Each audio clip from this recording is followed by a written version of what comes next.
राजीव गांधी पंचायतराज संगठन राज्य परिवर्धित कार्यकारिणी बैठक अनुष्ठित। राज्य अध्यक्ष को छाड़ी सबू पद पदवी को उच्छेद कले सर्वभारतीय अध्यक्ष। आसंता सप्ताह गठित हेब नूतन राज्य कार्यकारिणी। आसंता 15 दिन भितर सबू जिल्लार जिला संयोजक नियुक्त हेबे।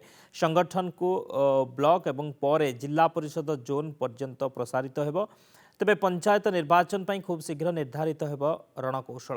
आज कार्यकारिणी बैठक को कांग्रेस विधायक दलर नेता रामचंद्र काडाम उद्घाटन करथिले। संगठन सर्वभारतीय अध्यक्ष हर्षवर्धन सुपकाल और साधारण संपादक कुणाल बानार्जी, राज्य अध्यक्ष सुदर्शन दास अध्यक्षता करथिले। अन्यमानक भितरे पूर्वतन विधायक उमावल्लभ रथ, विजय प्रधान, रूपक तुरुक, प्रद्युम्न दास, प्रताप प्रधान, सुभाष प्रधान, सरोज बाग, निरुपमा पात्र, जबा टुडू, मीनकेतन महांती, पद्मलोचन बेहरा, प्रदीप पट्टनायक, निरंजन लेंका, गणेश साहू, आदित्य कुमार नाग प्रमुख जोग देइथिले। पर्यवेक्षक भाव में झारखंडर रंजन बागपोई जोग देइथिले।